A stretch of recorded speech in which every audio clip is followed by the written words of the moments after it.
How's it going, everybody? Vegeta saying what is good to all my Super Saiyan homies, and today I'm doing something a little different just because I am trying to do a bit less like Legends Central stuff. I want to do more than just be a Legends page.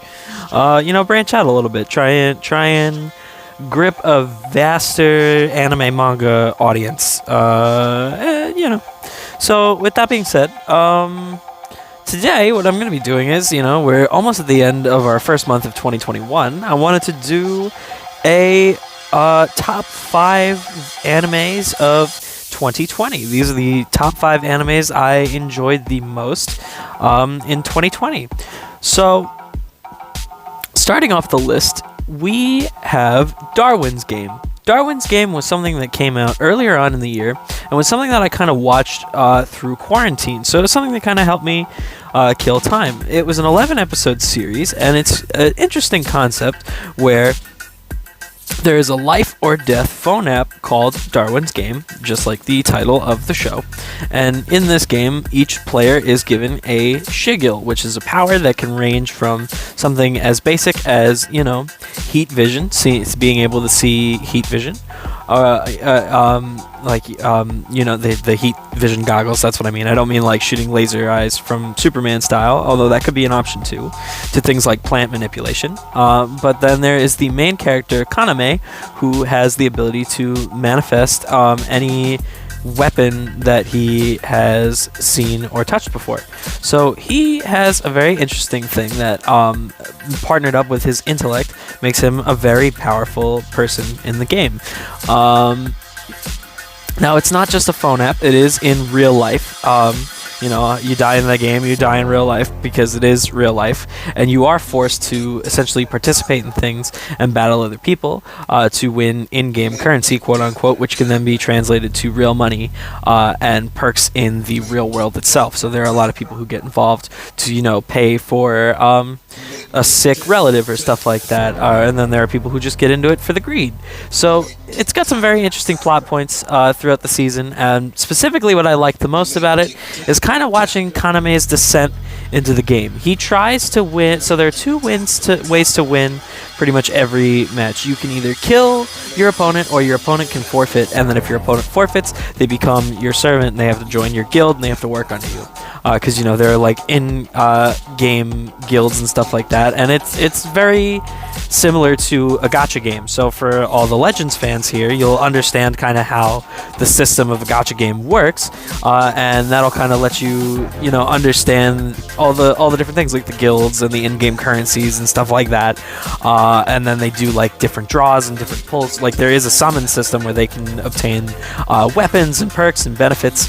So it's really, really cool from that standpoint. But my favorite thing is Kaname tries not to kill people, and he tries to get as many people to surrender and join him as possible.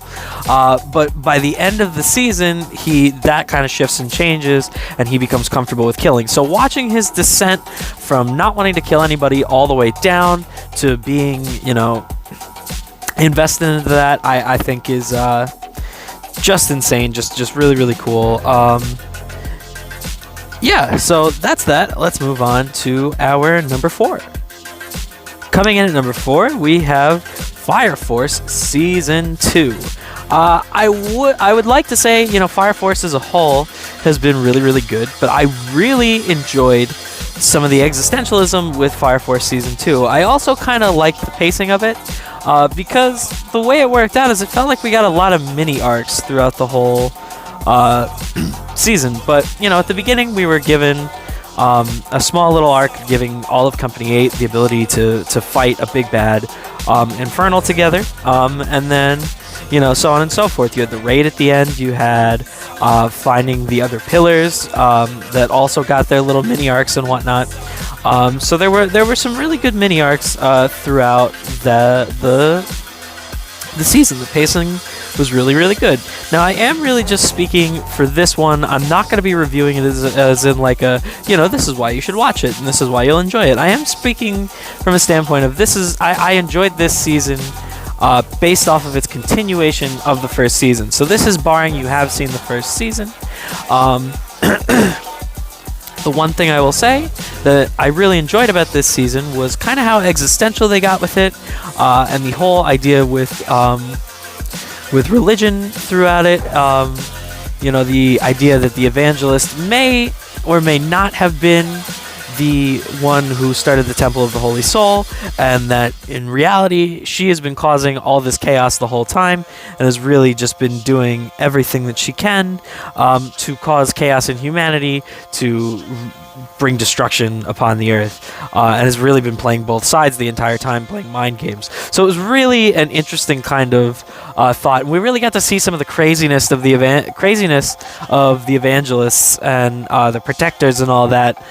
So I really like to see the dive that we got into all that, the almost extremist side of this, and almost this calling into question of modernized religion and how it's caused a lot of fighting, even though a lot of it is coming from a similar standpoint.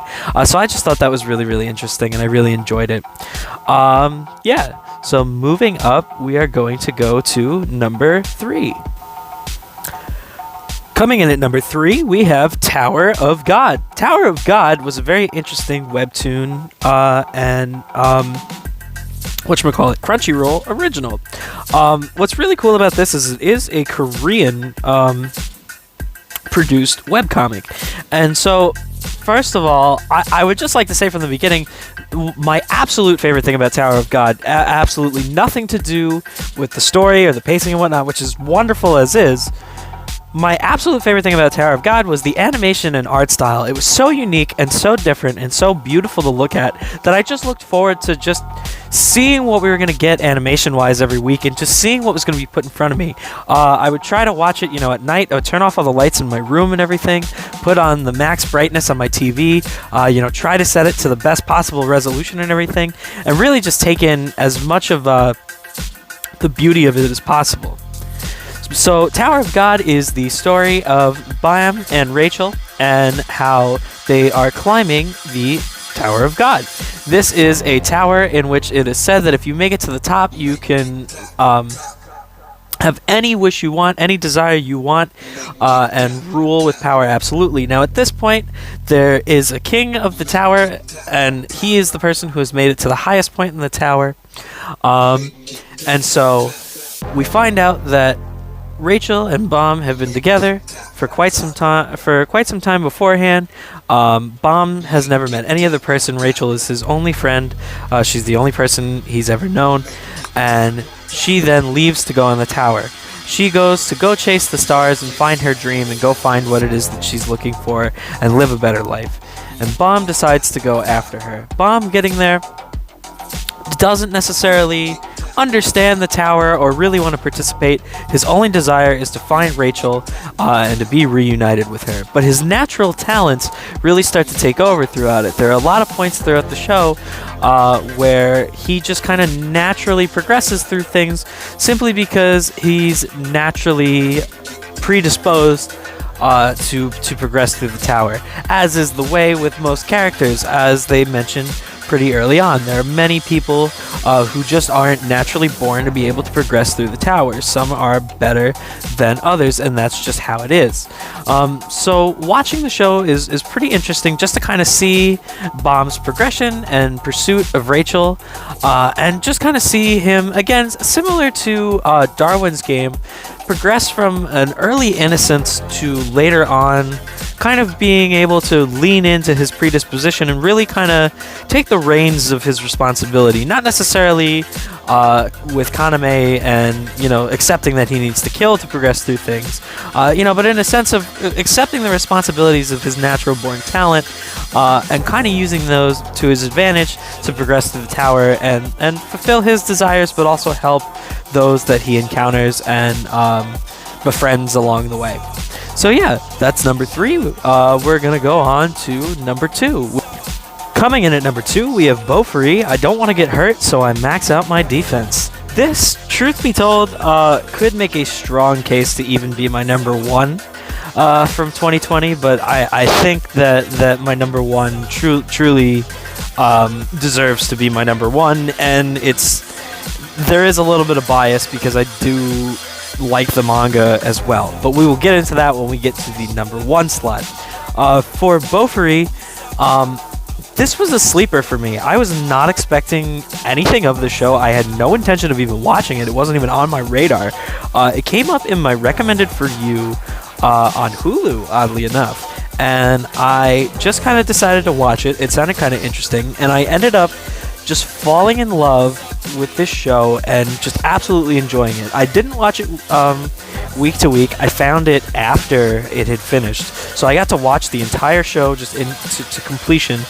And it was just such a wonderful journey, a wonderful adventure, because it's an interesting and I don't want to quite say different isekai, but it was, because it's not like they get stuck in the game or anything. It's just a virtual reality MMORPG. And I have to tell you, I just fell in love with the characters. Your two major main characters, Maple and Sally, are friends in real life. Sally convinces Maple to join in the game. These are their game names, by the way. I don't feel like saying their real names and whatnot. It's just going to be too confusing. So we're going to just say their game names, especially because that's usually what they're referred to in the show anyway. So Maple and Sally convinces Maple to join the game, and when Maple joins the game, she decides, instead of putting any points into any of her other stats in this MMO, she's going to put every single point into her defense. And this surprisingly ends up making her extremely overpowered, because what happens is she's able to start collecting some really interesting skills early on, because she's not really dying. She's just acquiring skills via her defense. She's being able to wear down her opponents, and then she has the ability to then absorb. She has an ability called Predator, where she's able to absorb her opponents and take their skill in some way, shape, or form. So it's just really interesting to kind of see her evolve, because again, she's pretty, she's just putting all her stats into her defense, but she's pretty broken, because she absorbs all these different abilities and all these different powers. Like early on, she gets a Hydra's ability, so out of her little staff that she has comes these 3 Hydra heads, and they shoot out this poison haze. Later on, she gets the ability, she gets like a monster mode. She could turn into a monster, she could turn into a mecha. She's just got like so many different powers and abilities that she's able to absorb along the way, and she takes no damage in return. She has all this defense that it's just kind of like, it ends up being really, really funny. I always really like an overpowered character, an overpowered main character, protagonist. That's what I meant to say. I think I almost said antagonist. So seeing Maple is really, really cool. But what's also really interesting is the rest of her guild in Maple Tree. Like I said, Sally's no slouch herself. She's got some really interesting powers. She has a very balanced spread, but she's also like a very fast kind of dagger assassin almost like type. And so it's really cool to kind of see them build up their characters along the way. They get a guild along the way that they name Maple Tree, for Maple being the most powerful member and leader of the guild. So it's just really, really cool. If you guys are into MMORPGs, it's cool for that respect. It's a cool little isekai, because again, they're not like getting trapped in there or anything like that. They're just playing and enjoying the game, and just kind of watching Maple evolve, because she's just this innocent little I think she's like a middle schooler or a high schooler or something like that, who's just like super overpowered, like completely by accident. And like she's just having a fun time with the game, and as is like the rest of her guild. And I think the best part about it is like she'll face opponents that are like really, really, high skill and threatening and take the game very seriously. And her and her guild are just about, enjoying the game with one another and having fun. And I think that's why I enjoyed it, is that the characters were having fun, and so I was having fun. And that's not to say that there aren't some beautifully animated fight sequences, some beautifully animated, just sequences in general, of them leveling up and training and whatnot. There's some wonderful plot lines and everything like that. But again, just I think the thing that invested me most was the happiness and overall enthusiasm of the characters themselves, and that just drew me in and made me wanna watch and hit alright, continue to the next episode. So with that, we are going to be moving on. We have a couple of honorable mentions, and then we'll be moving on to number 1. First up for our honorable mentions, we have God of High School, Burn the Witch, and Dragon Quest Adventure of Dai. The only one I'm going to take any time to talk about is Dragon Quest Adventure of Dai, and that's because of Akira Toriyama's involvement as an artist. For me personally, I found this as a fun little, side escapade for someone who's such a big fan of Dragon Ball. To see Akira Toriyama's art style being used in another series was just so wonderful, and especially for one that is so playful. The monsters range from being very threatening, cool, or creepy, to also being cute, playful, and fun. And Dai himself is a wonderfully fun, passionate, and strong protagonist, making it a very entertaining series for pretty much everybody involved. That being said, let's move on to our number 1 slot. Coming in at number 1 is Jujutsu Kaisen. Now for me, if you're not watching Jujutsu Kaisen or reading Jujutsu Kaisen, I think you're personally missing out on one of the most well-rounded animes and mangas of most recent years.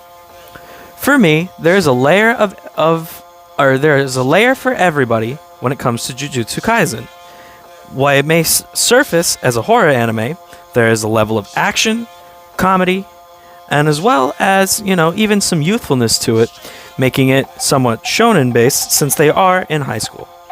Jujutsu Kaisen is about Yuji, a boy who lives with his grandfather who passes away due to old age. Nothing dramatic or nothing crazy. Yuji comes into contact with a cursed item that is one of 20 cursed items leading to the soul of the king of curses, Sukuna. Curses are the physical embodiment of negative emotions of human beings that hold hostility towards humans and believe that they are the rightful and true owners of Earth. With this, they cause violence and attack humans on multiple occasions, and the Jujutsu sorcerers are forced to fight back. After consuming the cursed item, one of the cursed items containing Sukuna's soul, Yuji becomes a vessel for Sukuna, and comes into contact with the Jujutsu sorcerers.